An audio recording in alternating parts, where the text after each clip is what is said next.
Dans toutes les villes modernes qui ont été très profondément marquées par le christianisme, on retrouve aujourd'hui de ces grands édifices, enfin ces églises, souvent vides, presque désertes, parfois même désaffectées. Et on a peine à imaginer qu'il y fut une époque où ces endroits étaient pleins de gens, étaient le lieu de cérémonies grandioses, de liturgies, de rituels importants. De la même manière, les églises étaient pleines de représentations religieuses, enfin des crucifix, des statues, dont le sens était obvi pour tous les croyants et qui deviennent beaucoup plus difficiles à interpréter pour les gens d'aujourd'hui. C'est que ces représentations religieuses ne vont pas de soi. Comme par exemple, si on se demandait si la statue de Saint-Joseph qui est à côté de moi est un véritable portrait de ce personnage, bien sûr que la réponse serait négative. Comprenez bien qu'il n'y a pas eu d'artiste à l'époque qui ait représenté son visage et qui ait pu transmettre une tradition de cet ordre-là. Même pour des personnages beaucoup plus importants comme le Christ ou la Madone, on n'a pas de véritable portrait historique, si vous voulez, au sens strict. Le portrait les plus convaincants du Christ date déjà du 4e siècle, c'est-à-dire bien après l'époque où quelqu'un aurait pu se souvenir du véritable visage du Christ. Et même les analyses récentes, comme vous savez, du Saint-Suaire de Turin, ont démontré qu'il s'agissait, à toute fin pratique, presque d'un faux, c'est-à-dire on croyait que c'était le linceul qui avait enveloppé le corps du Christ et que le visage qui apparaissait là était vraiment les traces de son visage, alors qu'on a compris par les analyses qu'il s'agissait plutôt de l'œuvre d'un peintre, si vous voulez, et en plus d'un peintre du 14e siècle, donc bien après l'événement. Toutes les représentations religieuses qu'on trouve dans les églises, dans ce sens-là, on pourrait les qualifier, la plupart du temps d'ailleurs, plutôt de symboliques que de véritablement historiques. Au lieu d'avoir des portraits historiques au sens strict, on a plutôt des symboles qui ont une signification à l'intérieur d'une convention, c'est-à-dire à l'intérieur de la tradition chrétienne, mais qui, dès que vous sortez de cette tradition, dès que vous ne comprenez plus cette convention, si on veut, deviennent obscurs. Le visage du Christ devient tout simplement celui d'un jeune homme barbu, à cheveux longs, et il perd sa signification. Et alors, on pourrait se demander, c'est une question d'ailleurs que les peintres que nous abordons aujourd'hui se sont posées, dans quelle mesure l'expérience religieuse, qui a été quand même une expérience très importante pour l'humanité, qui était une expérience humaine très riche, dans quelle mesure cette expérience pourrait être sauvée, pourrait être récupérée de quelque façon pour l'art, même en abandonnant, si vous voulez, les anciennes iconographies, les anciennes façons de représenter la divinité ou le sacré. Et alors, cette question que ces artistes se sont posées les a amenés à mettre en question même la représentation comme telle et de nous proposer un au-delà de la représentation.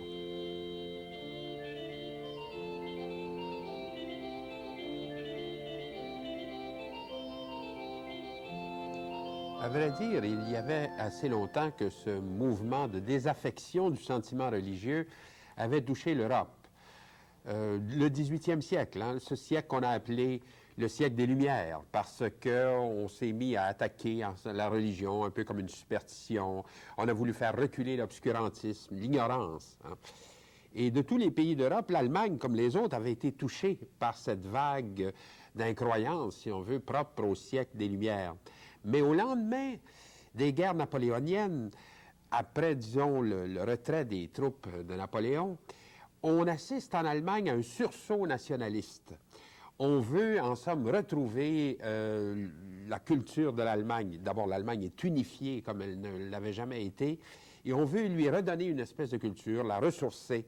Et on se met à ce moment-là, dans ce contexte-là de nationalisme grandissant, à regretter ces anciens siècles où la foi était le consensus culturel autour de laquelle tout le monde pouvait se réunir. Et on veut retrouver quelque chose de ça. C'est d'ailleurs, d'une certaine façon, ce qu'un théologien allemand de l'époque, Martin de Welt, avait en vue quand il disait ce que vous allez entendre maintenant. C'est l'esprit du temps qui détermine quelles images sont compréhensibles, émouvantes, inspirantes pour telle époque donnée. Certes, il se révolte contre les anciennes images et les rejette. Aussi, doit-il ou en créer de nouvelles, ou réinventer de quelque façon les images anciennes. Mais quelles sont les bonnes images? C'est une question qui nous divise et nous jette dans l'inquiétude. Et tous ces doutes soulevés à propos des images courantes sont à l'origine du déclin de notre vie religieuse. Pour l'homme cultivé d'aujourd'hui, c'est l'art et la poésie qui sont les meilleures sources d'inspiration religieuse. La foi doit s'exprimer par le sentiment. Et le meilleur serviteur du sentiment religieux demeure l'art. Les artistes qui vont mettre ce programme en action, si on veut, de la façon la plus imaginative, la plus créatrice, seront les artistes qu'on appelle les romantiques allemands. Hein. Ils vont comprendre deux choses. D'abord, qu'il n'était pas nécessaire de simplement réutiliser l'ancienne iconographie chrétienne. Hein. Ils vont vouloir, au contraire, au lieu de répéter ces vieux schèmes, trouver quelque chose de nouveau. Et deuxièmement, ils vont se dire, il faut trouver quelque chose qui va créer un peu les mêmes effets que l'ancienne iconographie arrivait à créer, c'est-à-dire le même enthousiasme, le même consensus culturel qu'on avait. Et ils vont se retourner assez spontanément vers la nature pour ça. Par contre, la nature, évidemment, il ne s'agit pas de représenter quoi que ce soit, quelques paysages que ce soit. C'est pour ça que, pendant que vous écoutiez ce texte, je voulais évoquer le type de paysage qui va les attirer. Avec ce tableau de Friedrich que vous venez de voir, c'est que c'était une nature qui voulait évoquer en somme un sentiment de sublime, un sentiment de sacré. Hein. Et alors, on va le voir, ils vont explorer, j'allais dire presque systématiquement, certains thèmes qui vont leur paraître, disons, davantage rentables au niveau de cette nouvelle iconographie qu'on essaie de créer à ce moment-là. Certainement, en tout cas, les paysages de haute montagne sont un de ces thèmes qui pourraient être exploités. Hein. On pourrait imaginer aussi, par exemple, le thème de l'arbre, le thème d'un arbre très âgé, enfin, qui représente presque toutes les phases de la vie.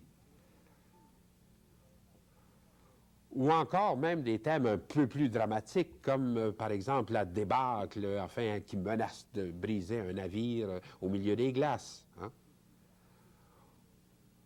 Ou tout simplement un moine en contemplation devant la mer avec un ciel derrière lui, afin d'un paysage donc presque vide. Vous comprenez que dans tous ces cas, ce qui est visé, c'est donc pas un paysage banal, c'est un paysage qui pourrait être vu comme une façon, en fait, qui pourrait nous donner une expérience assez semblable à celle que l'ancienne iconographie religieuse permettait. Hein? C'est-à-dire une expérience, j'allais dire presque d'extase, de sortie de soi, en face de ces spectacles tout à fait sublimes de la nature. Hein? Alors donc, ces artistes romantiques allemands vont travailler de cette façon-là. Mais vous voyez qu'ils considéraient finalement la nature, j'allais dire, comme purement un symbole. C'est-à-dire, c'est pas tellement les apparences qu'on nous montre qui sont importantes, c'est ce qui est suggéré au-delà. Hein? Et c'est ça qui pose toujours le problème de la possibilité de l'abstraction dès le début du 19e siècle, si on veut. Si les apparences ne sont là que comme prétexte pour nous suggérer un au-delà des apparences, est-il nécessaire de s'y rattacher? Est-il nécessaire de les garder? Hein? Et c'est cette question-là, évidemment, que les artistes abstraits, les pionniers de l'art abstrait en Europe, que nous allons aborder aujourd'hui, vont poser et vont résoudre par la négative, c'est-à-dire il n'est pas nécessaire de maintenir ces apparences. Hein. On retrouve cette même démarche à la fois chez Kandinsky, chez Malevich et chez Mondrian, c'est-à-dire les trois grands pionniers de l'art abstrait en Europe à ce moment-là. Hein. Alors, on va commencer donc d'abord par Kandinsky. Hein. Durant l'été de 1908, et d'ailleurs il va refaire cette chose-là jusqu'en 1912, Kandinsky, un peu pour fuir les difficultés de la ville, se réfugie à Murnau, en Haute-Bavière, dans une région qui est déjà les pré-Alpes, donc qui est assez montagneuse. Et effectivement, le petit village de Murnau est comme là suspendu, enfin sur sa colline. Et il va consacrer un certain nombre d'œuvres à cet endroit-là. En fait, ça va être comme un prétexte à peindre pour lui. Hein. Et on pourrait dire que l'inspiration de Kandinsky tourne essentiellement autour de deux pôles. Vous avez le pôle bucolique, pastoral, si on veut, et effectivement, n'importe quel paysage de montagne peut suggérer un peu ça, surtout que Kandinsky il situe aussi souvent une petite église à coupole, une locomotive qui traverse le champ.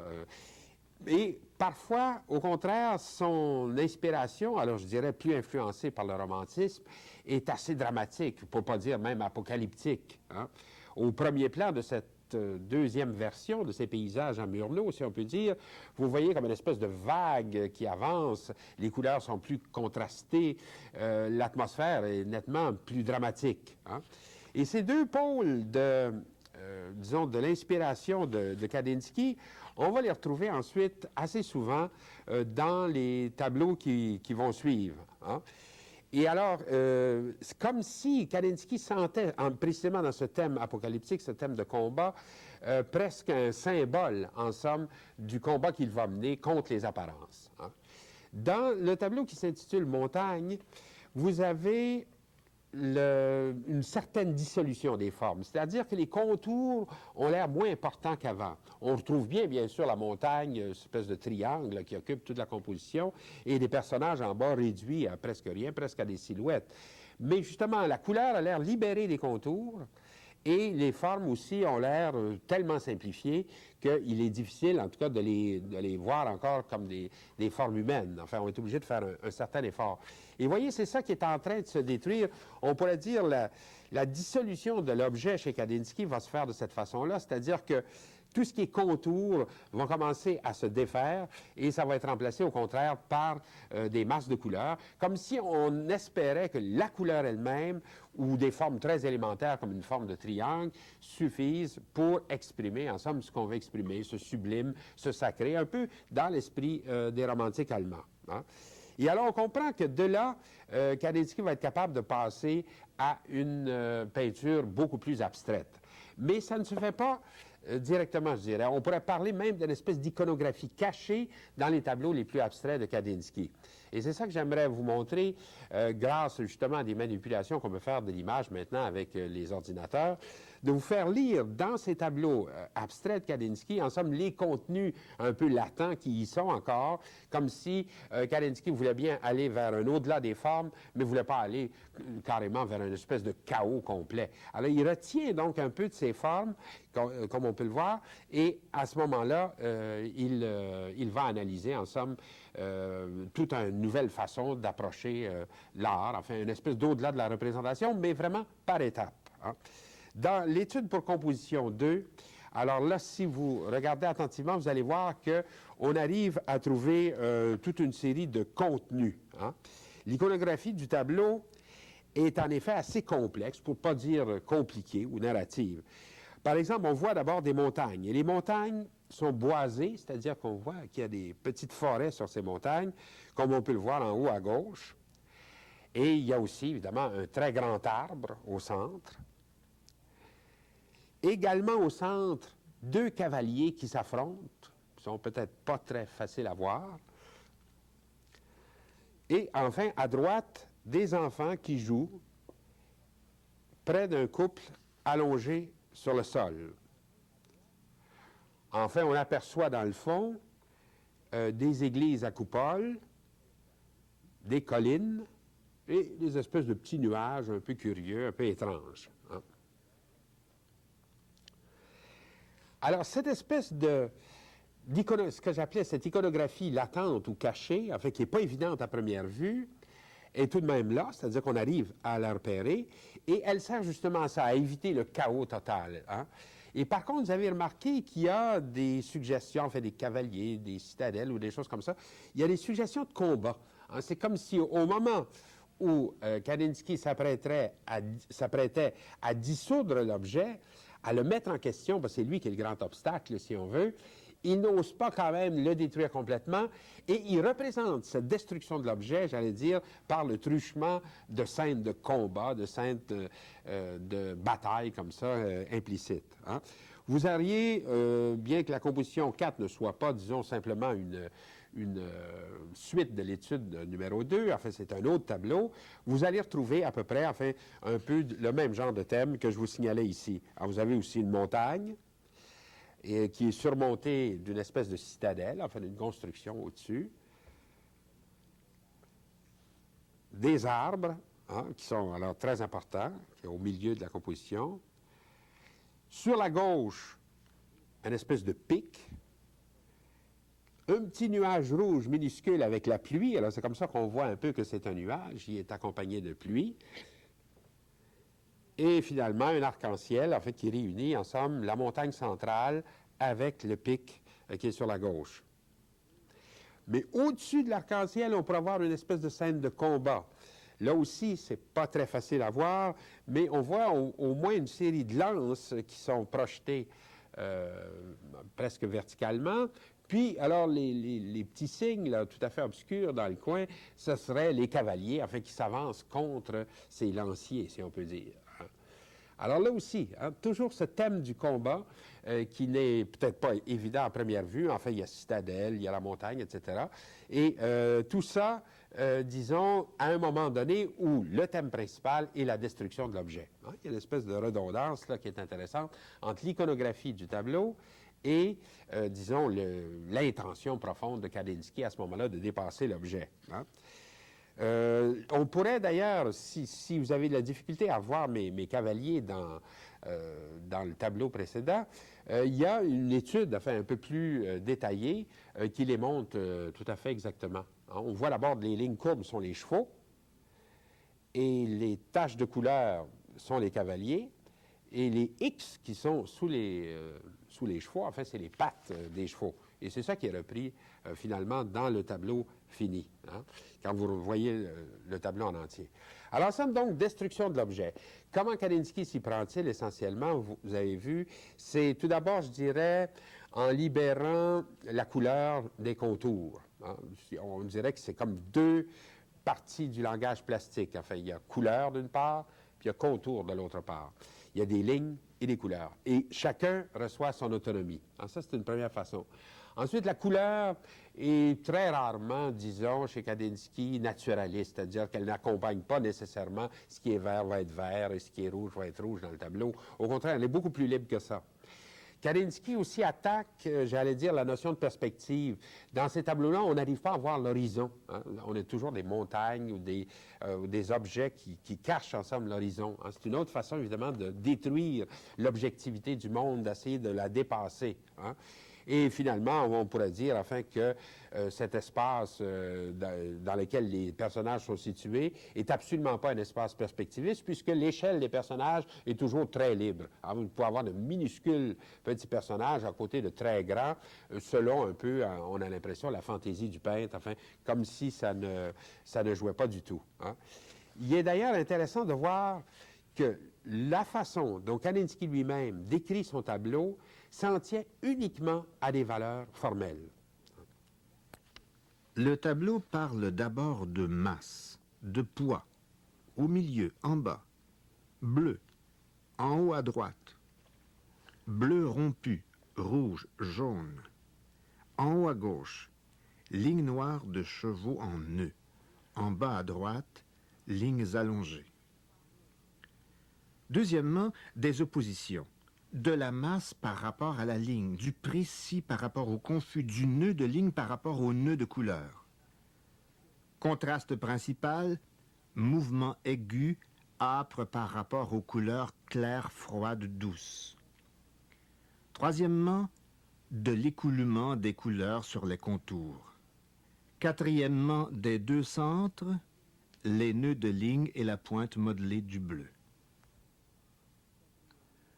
Autrement dit, c'est comme si une iconographie n'existait même pas, enfin, aux yeux de Kandinsky. Tout est vu en termes de masse, de couleurs, de mouvements, enfin, simplement, donc, dans un vocabulaire tout à fait abstrait, d'une certaine façon. Mais vous avez vu qu'en un sens, ce n'est qu'un aspect du tableau. Dans le tableau suivant, Improvisation 11, on va retrouver aussi cette petite iconographie secrète, si on veut. Encore là, essayer de repérer, et je vous dis, parfois il faut faire des actes de foi, mais enfin, essayer de repérer avec, grâce à l'ordinateur, enfin, les détails qui sont en somme figuratifs. Alors, on trouve au centre une espèce de bateau à voile, tout d'abord, qui est mené par un timonier, avec qui tient un très long gouvernail. Le bateau est lui-même en équilibre sur une immense vague qui s'écrase sur un rocher noir, là, tout à fait dans le fond de la composition. Et il est attaqué à droite par un autre bateau, plein de tireurs. En fait, c'est toutes les lignes horizontales qu'on voit, qui seraient comme des tirs, des jets de fusils, si vous voulez. Et au fond, des cavaliers qui brandissent des épées. D'un nuage part un éclair. Alors, en somme, donc, encore là, le thème du combat, hein, le thème du combat au moment où on est en train de détruire l'objet, de détruire en somme la représentation du monde, les apparences telles qu'on les a toujours comprises. Hein. Avec l'arc noir, vous avez encore un pas de plus parce que là, d'une certaine façon, la figuration, même latente, est beaucoup plus difficile à percevoir. Hein. Je vais me réfugier derrière une citation de Will Groman, qui est en fait le grand spécialiste de Kandinsky, c'est lui qui a écrit le plus sur lui, etc., et qui a fait une description de ce tableau en citant en fait un passage aussi du spirituel dans l'art, c'est-à-dire le livre que Kandinsky avait écrit afin pour expliquer un peu ses théories de l'art. À la vue des trois continents qui s'entrechoquent, avec la constellation rouge à gauche et l'arc noir qui sert de liaison, comment ne pas penser au passage du spirituel dans l'art où il est dit « La peinture est la collision retentissante de différents mondes qui, dans le combat et hors du combat qu'ils se livrent, sont destinés à créer le nouveau monde qui s'appelle l'œuvre. » Toute œuvre naît, techniquement, comme est né le cosmos, par des catastrophes qui, du hurlement chaotique des instruments, finissent par former une symphonie, la musique des sphères. Le choc est d'une extrême violence, car au point d'approche, les formes s'amenuisent de diverses manières et les couleurs se heurtent les unes aux autres, bleu clair contre rouge-violet et rouge-vermillon. La tension n'est pas atténuée par l'arc noir brisé au centre de gravité. L'arc ne fait pas le pont, il exprime le danger. Rien ne relie, même les lignes qui empiètent sur les formes passent en volant auprès des colosses. Ce morceau fait honneur à l'imagination de Groman. En fait, vous avez compris que c'est toujours un petit peu subjectif, ce genre d'interprétation dans un tableau pour qui, justement, les apparences deviennent de moins en moins importantes. Hein? Imaginez que si, au lieu de penser à du cosmique, à de l'universel, vous aviez l'idée de penser plutôt à des cellules sous un microscope, vous auriez probablement aussi une interprétation possible. Hein? C'est-à-dire, autrement dit, on peut servir du tableau un peu comme une espèce d'écran de projection où chacun peut y voir ce qu'il veut. Ce qui n'est pas le cas, évidemment, quand on s'attache davantage à des tableaux où il y a des restes d'iconographie. Hein?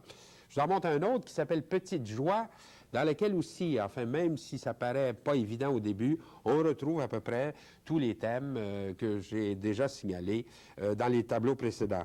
Une montagne surmontée d'une église à coupole, ou peut-être d'une citadelle. Vous avez, alors, sur la droite, une mer déchaînée, avec une petite barque à 3 rames. Et sur la gauche, au fond, 2 cavaliers au galop, dont il ne reste, à vrai dire, presque rien. Ils sont très difficiles à voir. Et enfin, au-dessus de la Seine, enfin, un gros nuage noir menaçant. Hein? Donc, toujours ce thème de l'Apocalypse. Et en fait, ce qui était arrivé à ce moment-là aussi, c'est que non seulement on est à la veille de la Première Guerre mondiale, on était presque en 1913, alors on peut dire que l'Apocalypse est dans l'air, la destruction, mais il y a aussi des écrits, comme par exemple de Rudolf Steiner, qu'on sait que Kandinsky appréciait, enfin avait lu, avait fait une espèce de relecture justement de l'Apocalypse biblique en disant qu'il faut qu'il y ait cette phase de destruction pour arriver à un nouveau monde, pour arriver à un renouveau complet. Il faut passer ensemble par cette destruction pour aboutir à une résurrection. Hein.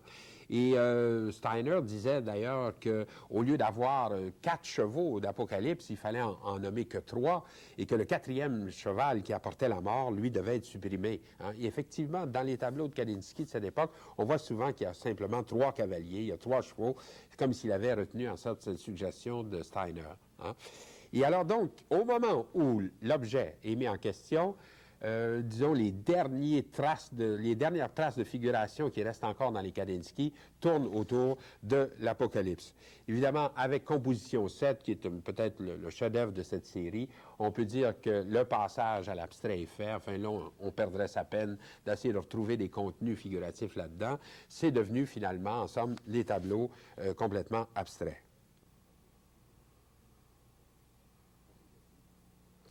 Le cheminement de Malevich va être assez semblable à celui de Kandinsky, sauf que ça va l'amener vers des positions encore beaucoup plus radicales. Hein. Dès 1915, Malevich écrivait ceci. Malevich définissait son style ainsi. Toute la peinture passée et présente avant le suprématisme en était réduite à être l'esclave des formes de la nature. Elle aspire maintenant à sa libération, de manière à parler son propre langage. Comme Kandinsky, en somme, Malevich souhaitait aussi une espèce de dépassement de l'objet, une destruction de l'objet, hein, qui est vu comme un obstacle à la liberté du peintre. Mais il envisageait aussi de donner au langage pictural, j'allais dire, son autonomie complète. L'art n'a plus à servir ni l'État ni l'Église. L'art ne tient plus à illustrer l'histoire des mœurs. Il ne veut rien avoir avec l'objet et est convaincu qu'il peut exister par lui-même et pour lui-même sous sa forme pure, le suprématisme. C'est une des grandes intuitions de l'art abstrait, de faire un art, je dirais, qui soit irrécupérable par les pouvoirs, que ces pouvoirs soient religieux ou politiques ou de quelque ordre qu'on le veuille. C'est-à-dire, quand vous n'avez plus de représentation, quand vous n'avez plus de similarité avec le monde et que vous travaillez uniquement, j'allais dire, avec un langage plastique presque à l'état pur, eh bien, on pourrait dire que vous n'êtes plus utile à des gens qui veulent manipuler les foules ou qui veulent imposer leur pouvoir. Hein? Un art qui serait donc irrécupérable.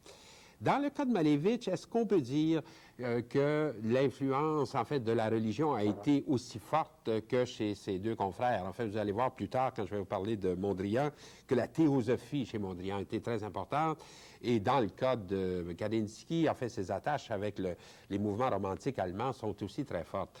Dans le cas de Malevich, à première vue, on dirait que ce côté religieux paraît moins évident, mais c'est parce qu'il se rattache davantage, je dirais, à la tradition russe dans ce domaine-là. Hein. Vous aviez dans l'Église russe une tradition, d'ailleurs, qui est assez marginale, enfin, qui cherchait dans l'anomie et dans l'anarchie, alors je m'explique un peu, l'anomie, ça vient du grec tout simplement, qui veut dire anomos, sans loi, hein, et l'anarchie, enfin, vous savez ce que c'est. Et donc, il cherchait dans une certaine vie qui serait en dehors de toutes les normes, une façon d'aboutir à l'union avec Dieu. Hein, comme si vous viviez comme ça, sans aucune norme, mais là, vous étiez dans une zone de liberté absolue, et donc, vous rejoignez aussi le divin. Hein. Et cette idée, en fait, qui court dans la mystique russe du temps et qui va expliquer en particulier ces espèces d'ermites très bourrus qui vont vivre dans les forêts sans aucun contact avec les hommes, souvent d'ailleurs dans la nudité la plus complète, etc. Cette espèce de vie tout à fait étrange, enfin, en rupture de banc avec leur société, comme un moyen d'atteindre à la divinité, comme un moyen d'extase, si on veut. Et on va retrouver quelque chose de ça chez Malevich, cette même désir d'absolu, c'est-à-dire que si on va au-delà des normes, au-delà des lois, on risque de trouver aussi un absolu. Hein. Mais évidemment, le cheminement de Malevich va se faire par étapes, et non pas directement, là je vous en montre la fin, mais disons, on va procéder par étapes, enfin on peut voir d'où il est parti. Les premières gouaches ou tableaux de Malevich qui soient un petit peu caractéristiques de sa manière donnent l'impression justement d'une espèce de primitivisme au départ. Hein.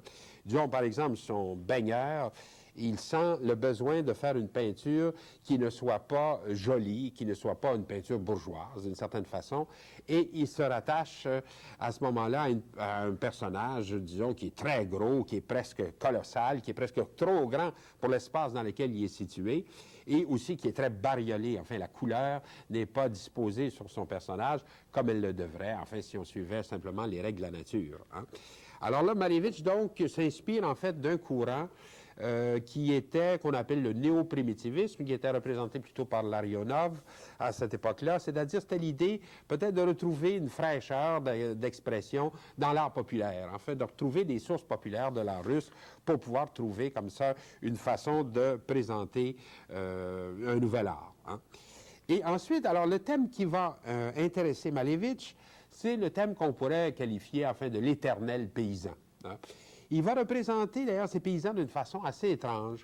Ils ont l'air, j'allais dire, ils ont presque l'inévitabilité de la nature elle-même. Ils sont comme aussi, disons, près de la nature qu'une roche ou un brin d'herbe pourrait l'être. Ils ont quelque chose aussi un peu de mécanique, enfin, comme si c'était des petites marionnettes comme ça, aux pieds très lourds, presque confondus avec la terre, et au fond, faut-il le dire, enfin, presque sans conscience, enfin, sans possibilité de réflexion. Son paysan est un peu comme une espèce de robot. Hein.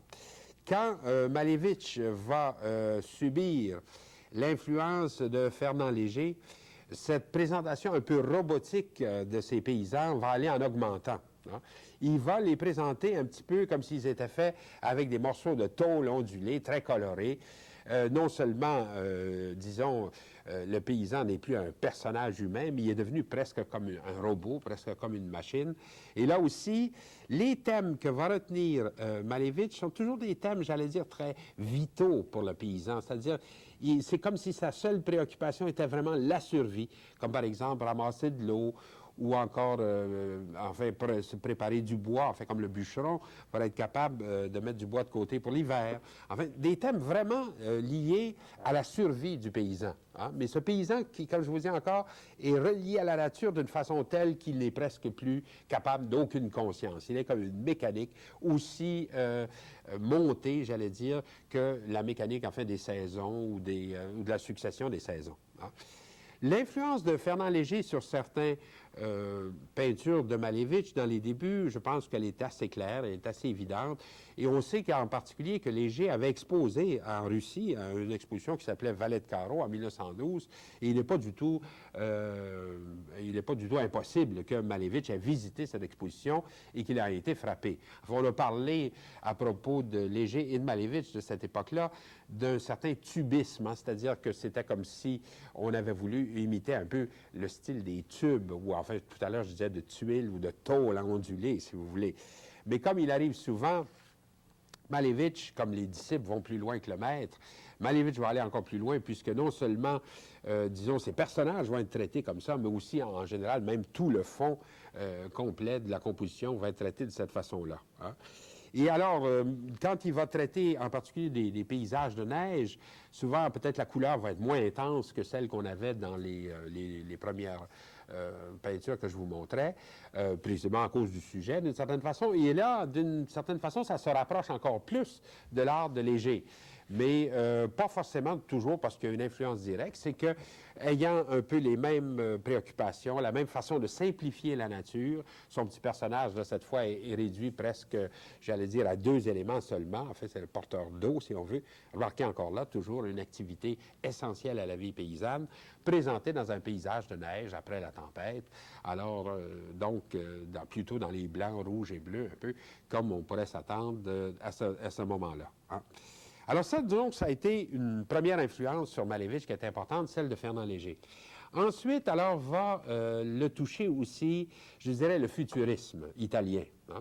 Marinetti est connu en Russie très vite, enfin, il est traduit en 1910, et jusqu'en 1913, on pourrait dire, il est comme une valeur importante. Enfin, les gens essaient de s'inspirer du futurisme. Hein. Vous savez, on est avant la Révolution russe, et alors, toutes ces idées nouvelles ont beaucoup d'importance. Il y a vraiment une avant-garde russe très, très active. Et alors, les idées du futurisme vont paraître tout à fait modernes et importantes à assimiler. Jusqu'au moment où, en 1913, on va commencer à croire que ça se répète trop. Et surtout, vous savez, dans Marinetti, il y avait quand même des éléments assez fascistes qui ne pouvaient pas beaucoup plaire en milieu communiste où on était comme ça en Russie. Alors, à partir de 1913, on peut parler d'une espèce de déclin d'intérêt. Mais avant ça, disons, les tableaux de Malevich, enfin, comme ce bonhomme qui prépare ses outils, enfin, qui est en train d'affiler des outils, il est un bon exemple de tableau futuriste, enfin, où vous auriez l'analyse d'un mouvement ou d'un geste d'ouvrier, comme ça, dans l'affilage des couteaux, etc., qui est analysé comme ça, comme on le ferait dans un tableau futuriste. Hein. Peut-être la seule différence, là aussi, le thème d'un ouvrier au travail, c'est pas un thème qui aurait beaucoup séduit les futuristes italiens qui préfèrent toujours voir les machines au travail ou des choses comme ça. Mais malgré tout, enfin, on reste un peu dans le même style.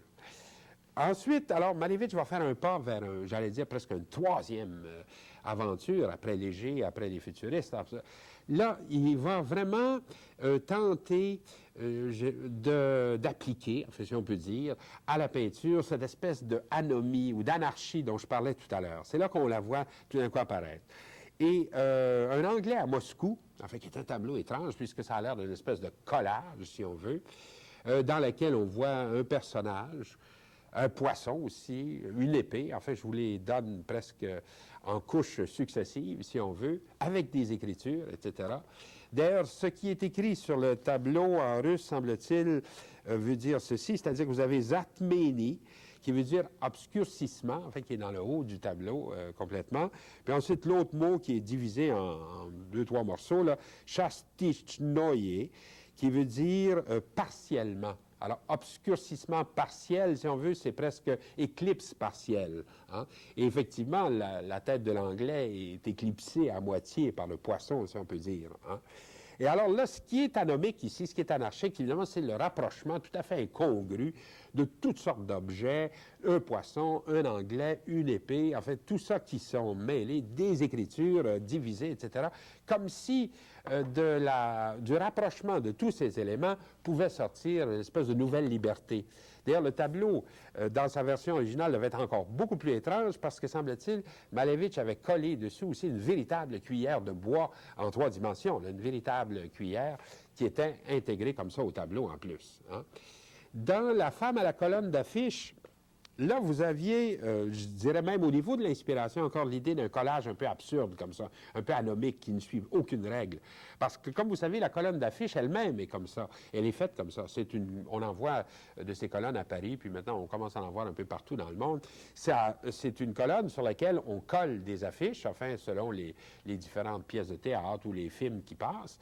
Et souvent, en fait, quand on décolle les affiches précédentes, on en laisse des bouts comme ça, puis on obtient à la fin une espèce de collage compliqué. Alors, dans le tableau de Malevich, on retrouve un peu la même idée, c'est-à-dire qu'on a toutes sortes d'éléments qui ont été ajoutés comme ça les uns par-dessus les autres et qui finissent par faire un assemblage assez compliqué. Et à première vue, on cherche évidemment où est la femme dans cette femme à la colonne d'affiches. Elle n'est pas facile à déceler puisqu'elle est là simplement en fragments, mais si vous regardez bien, vous allez voir qu'on voit au moins ses cheveux ondulés dans un coin. Comme ils sont présentés à l'horizontale, c'est pour ça qu'on a un peu de la difficulté à les lire, Malevich a aussi intégré quelques bouts de dentelle à sa composition, de véritables dentelles qui sont collées là, alors qui peuvent être comme un rappel aussi de cette présence de la femme. Et enfin, je pense bien que c'est elle qu'on voit tirée par la main par un petit personnage habillé en noir qui se trouve à peu près au centre de la composition sur la droite. On prétend même que dans l'œuvre finie, Malevich avait ajouté un véritable thermomètre en plus des éléments qui sont collés là, de manière que le tableau, au fond, changeait d'allure, j'allais dire, selon la température des endroits où il se trouvait. Alors, on peut parler vraiment d'un objet qui a pris son autonomie complète.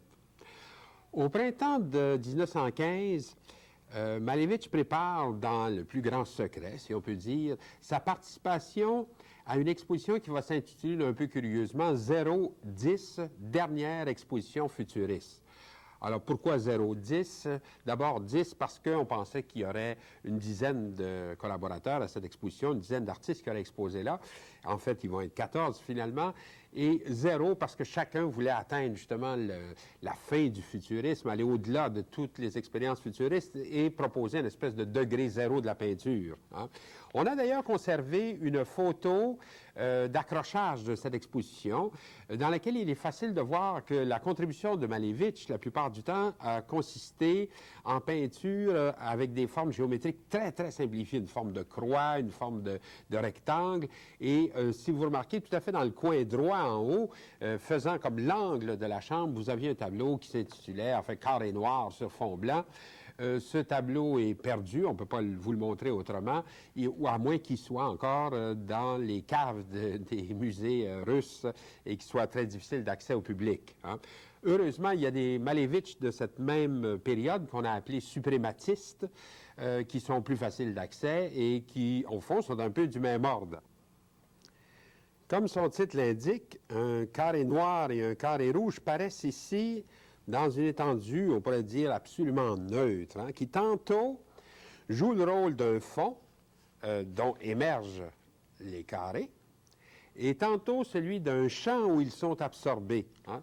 Cette distinction entre fond et champ est très importante, enfin, puisque quand vous parlez de fond, vous suggérez éventuellement une profondeur, c'est-à-dire qu'on peut imaginer que les carrés s'avancent vers nous, enfin, ils sont comme détachés, c'est pour ça qu'on pourrait presque les représenter avec une ombre portée, genre, pour signifier cette idée de profondeur, de détachement du fond.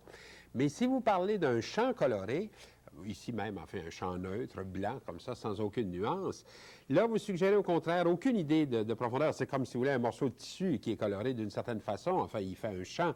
Hein, il ne suggère pas une profondeur.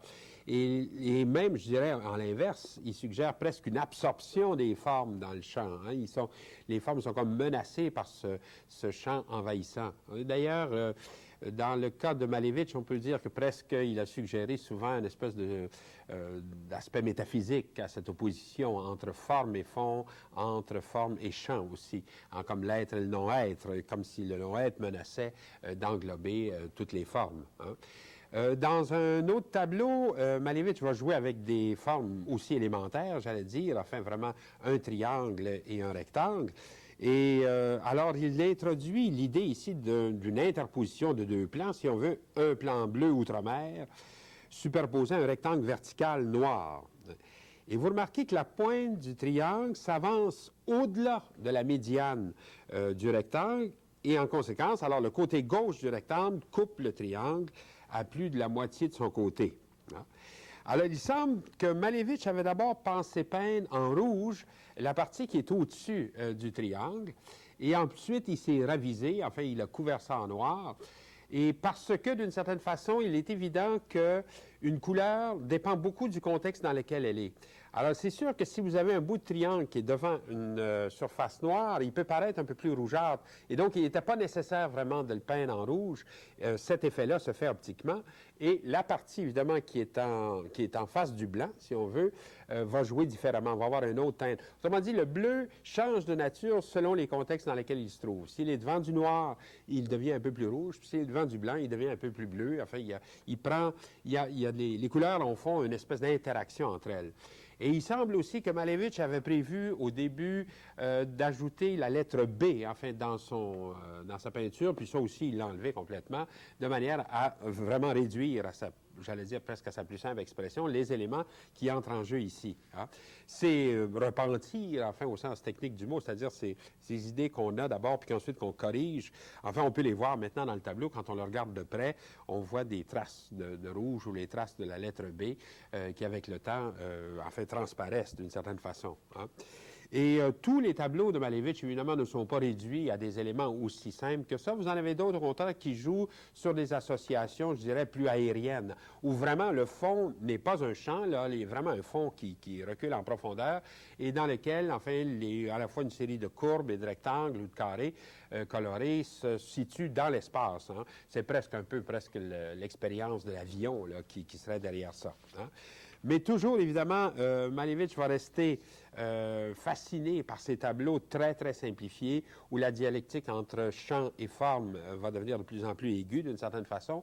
Dans ce beau tableau qui met en scène simplement, en somme, à première vue, on a l'impression d'un rectangle qui se détache à peine, enfin, du fond blanc, puisqu'il est en jaune. Et on peut avoir l'impression que le plan jaune s'éloigne de nous, qu'il s'enfonce dans le fond. Mais ce serait faire à ce moment-là une lecture purement perspectiviste du tableau. Hein. Et en réalité, il ne se conforme pas exactement aux lois de la perspective. Hein. Si la figure jaune était strictement rectangulaire, ce qu'elle n'est pas, hein, et qu'elle fût traitée en perspective, elle nous paraîtrait véritablement comme un trapèze. Hein. Mais ce n'est pas le cas. Vous voyez que le bas de la figure jaune fait un angle beaucoup trop aigu, avec son arête verticale pour se conformer à la perspective. On dirait plutôt que la figure jaune pivote sur sa pointe dans l'espace. Hein. Et en réalité, Malevich revient sur les problèmes des rapports entre forme et champ, et non seulement la forme n'est plus en conflit avec le champ, mais on pourrait dire qu'elle se fond dans le champ, qu'elle est en train de pénétrer dans le champ et de disparaître. Et évidemment, l'aboutissement de toute cette démarche chez Malevich, ça va être ce fameux tableau qui doit être sans doute assez difficile à voir sur vos écrans, puisque c'est carré blanc sur fond blanc. Alors, on a à peine à voir, évidemment, le sujet. Là, c'est vraiment comme si cette forme, qui est un carré, un peu présenté de biais, se fondait complètement dans le champ et donc était presque à la veille de disparaître. On en voit à peine une trace comme ça sur le tableau. Alors, troisième pionnier de l'art abstrait, après Kandinsky, après Malevich, le Hollandais Piet Mondrian. Hein.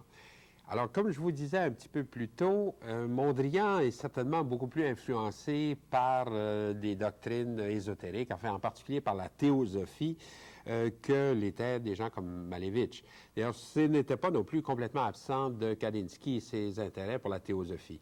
De quoi s'agit-il? Enfin, c'est une espèce de doctrine ésotérique qui a été fondée par une dame une dame de la noblesse russe, qui s'appelait Madame Blavatsky, dont vous voyez le portrait, et qui avait écrit, enfin, à la fin du 19e siècle, un peu un livre qui s'appelait La doctrine secrète, hein, et dans lequel elle révélait, en somme, que pour elle, l'univers est comme une manifestation de la divinité, et que, d'ailleurs, il y a plusieurs univers qui se succèdent, et qu'à chaque univers différent, on aurait une manifestation de plus en plus claire de l'absolu, du divin, si vous voulez. Et que donc, avec le temps, on assisterait à une espèce d'évolution spirituelle de l'homme. Hein.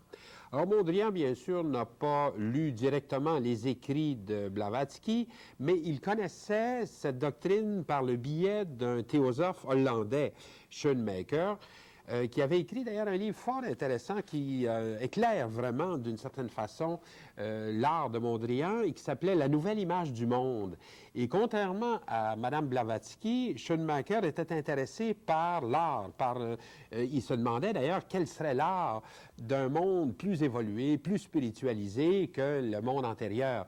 Et il aboutissait à l'idée que non seulement cet art-là serait de plus en plus abstrait, même géométrique, mais que ça tournerait essentiellement à une opposition entre la verticale et l'horizontale, si on veut, une forme de croix, et comme disant, enfin, que c'est là que les grandes oppositions, enfin, qu'on rencontre entre le masculin, le féminin, entre le spirituel, le matériel, entre l'extérieur et l'intérieur, le passif, l'actif, en fait, toutes ces oppositions, à vrai dire un peu simple, hein, se retrouverait comme ça symbolisé par ces verticales et ces horizontales et par cet art plus géométrique. C'est tellement étonnant ce texte de Schoenmaker qui précède en somme l'art de Mondrian de plusieurs années qu'on a l'impression justement que Mondrian a trouvé là son inspiration.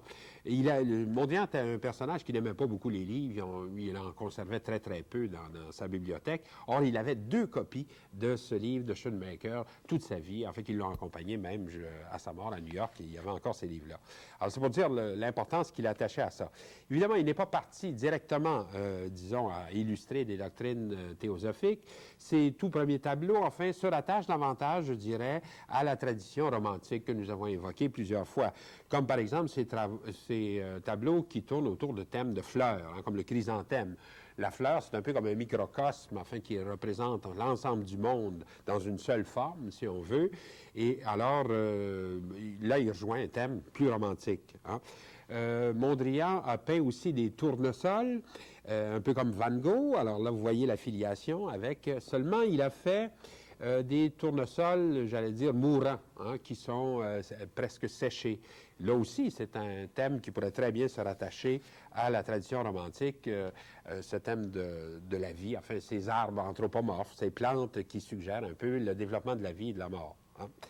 Ensuite, un autre thème qui se rattache aussi à cette tradition, qu'on voit Mondrian utiliser beaucoup aussi, c'est, j'allais dire, les églises, mais c'est presque l'idée d'une ruine de l'église, une église en ruine, comme ça, dans un paysage, et qui serait, à ce moment-là, un peu la suggestion, un peu comme on a chez les romantiques allemands, de ces témoins des âges de la foi, dont il nous reste simplement des architectures, comme ça, isolées dans le paysage.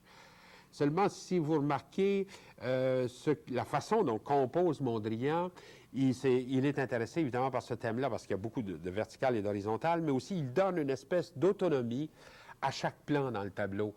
Le plan bleu, qui représente le ciel, qui est à gauche de l'image, si on veut, est un petit peu plus dense, un peu plus foncé que celui qui est à droite, comme si chacun de ces plans de ciel avait leur propre force ou leur propre autonomie. Hein? C'est une façon de voir les choses dans ce tableau. Il a aussi traité, j'allais dire, un équivalent des églises dans les moulins. Vous savez que dans le paysage hollandais, vous avez beaucoup de moulins à vent. Or, le moulin à vent est un peu le même type de présence qu'une église. Et là aussi, en peignant complètement à contre-jour, on peut dire qu'il a réduit le volume du moulin à devenir presque un plan. Hein. Et voyez un peu comment tous les éléments qui vont rentrer dans le vocabulaire définitif de Mondrian sont mis en place dès ce moment-là. Hein. Les verticales, les horizontales, la réduction des volumes à des plans, chaque plan ayant son autonomie, s'affirmant comme ça dans l'espace du tableau. Hein. Et jusque-là, on pourrait dire que Mondrian n'a pas illustré trop directement les doctrines théosophiques. Mais il va le faire dans un tableau que, j'avoue, qui est un peu compliqué. En fait, c'est une espèce de tableau à clé qui s'appelle Évolution. Il s'agit d'ailleurs d'un triptyque, c'est-à-dire vraiment de 3 sections séparées, celle du centre étant un peu plus grande que les 2 autres. Et il doit se lire, au fond, d'abord à gauche, enfin le côté, vous savez, gauche en latin, ça se dit sinistre. Alors, c'est le côté plus négatif. Ça représenterait d'ailleurs l'âme corporelle, je dirais, l'âme physique, hein, selon les doctrines de la théosophie. Ensuite, il faut aller complètement à droite, où vous auriez plutôt l'âme astrale, c'est-à-dire l'âme par laquelle l'homme est en contact avec les astres, avec le cosmos. Et au centre, finalement, l'âme divine. Enfin, d'ailleurs, vous remarquez que c'est le seul personnage qui a les yeux ouverts. Alors, cette illustration, j'allais dire un peu presque mot à mot de la théosophie, heureusement que Mondrian ne s'en est pas tenu à cela toute sa vie, qu'il a procédé de façon plus spontanée. Hein. D'ailleurs, aussitôt, dans sa série des arbres en fleurs, des pommiers en fleurs, qu'il va faire à la suite de ce tableau-là, on voit qu'il a retrouvé, enfin, son inspiration à lui. C'est un tableau bâti donc sur des verticales, des horizontales et une série de courbes qui créent au centre un aspect, disons, une espèce de losange. Hein. Ce qui est important de voir dans ces tableaux de Mondrian, c'est l'effort d'abstraction à partir de la nature. Et je ne connais pas de meilleur exemple que la série des tableaux que Mondrian a consacrés à l'océan, en fait, hein, dans lesquels il est parti vraiment avec des croquis représentant l'océan, et il a abouti à ces fameux tableaux qu'on a appelés plus et moins, dans lesquels on sent une espèce de récession, enfin, dans l'espace, et au premier plan en bas, vraiment la percée de cette jetée là, qui s'avance. Le grand spécialiste canadien, d'ailleurs, de Mondrian, qui s'appelle Robert Welch, a d'ailleurs pris une photo en Hollande de l'endroit où il croit que Mondrian s'était rendu pour représenter un peu cet océan avec la jetée. Et effectivement, la jetée ne consiste qu'en une seule rang de bois, comme ça, qui s'avance dans la mer, puis on a l'horizon à la fin. Alors, le tableau retient quelque chose de cette façon de procéder. Hein. Et alors, après, si vous voulez, vous allez avoir une série de façades que Mondrian va faire et qui sont, disons, inspirées par le cubisme, enfin, qui sont vraiment réduites à des verticales, des horizontales avec quelques petites courbes et qui a le côté très monochrome aussi qu'on a dans les tableaux cubistes. Ça va aboutir, alors, à 2 tableaux très, très semblables, qui ont l'air presque des carrelages, dans lesquels on pourrait dire que Mondrian presque joue avec les éléments essentiels, la grille, hein, le vertical et l'horizontal, et les couleurs tantôt claires, tantôt foncées, selon les tableaux. Hein.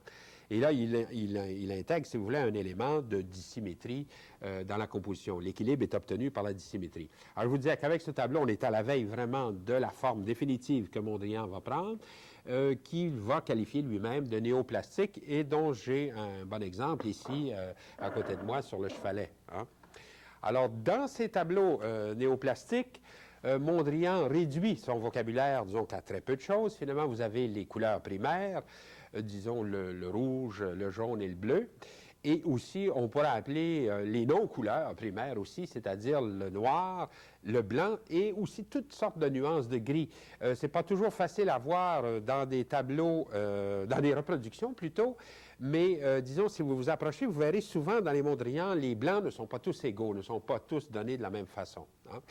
Et alors, ces surfaces colorées, ou tantôt colorées, tantôt au contraire neutres, s'équilibrent, enfin, parce qu'ils jouent à la fois sur leur dimension, hein, une surface rouge très grande va avoir une très forte impression d'expansion, ou ils jouent aussi sur leur disposition. Certaines des surfaces sont ouvertes vers la périphérie, d'autres, au contraire, paraissent plus encloses, comme les surfaces blanches. Alors, il y a tantôt cette suggestion d'expansion, ou tantôt, au contraire, cette suggestion d'implosion.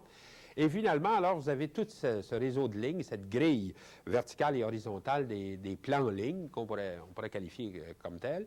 Et en particulier, ces plans-là, il faut les voir un peu comme mobiles, si on veut. Ils ont, si vous remarquez, des fois, ils ne s'arrêtent pas. Ils ne se rendent pas jusqu'en périphérie du tableau, ils s'arrêtent avant. Alors, c'est comme s'ils étaient des vecteurs qui s'épuisent et qui s'arrêtent à ce moment-là, hein. On a d'ailleurs reconstitué un petit peu sur ordinateur un Mondrian où tous ces éléments dynamiques, enfin, sont illustrés de façon plus claire. En somme, donc, autant avec Mondrian qu'avec Malevich et Kandinsky, on a assisté à des cheminements un peu semblables, enfin, dans lesquels, justement, l'élément le plus important, c'était peut-être cette idée d'abstraire, hein, de la nature. On est parti souvent de la nature pour en trouver un peu comme la quintessence, hein. Comme ces artistes étaient attachés à la notion de symbole, enfin, ils sont allés donc progressivement vers une symbolisation de plus en plus dépouillée, enfin réduite finalement à des éléments géométriques, comme on vient de le voir.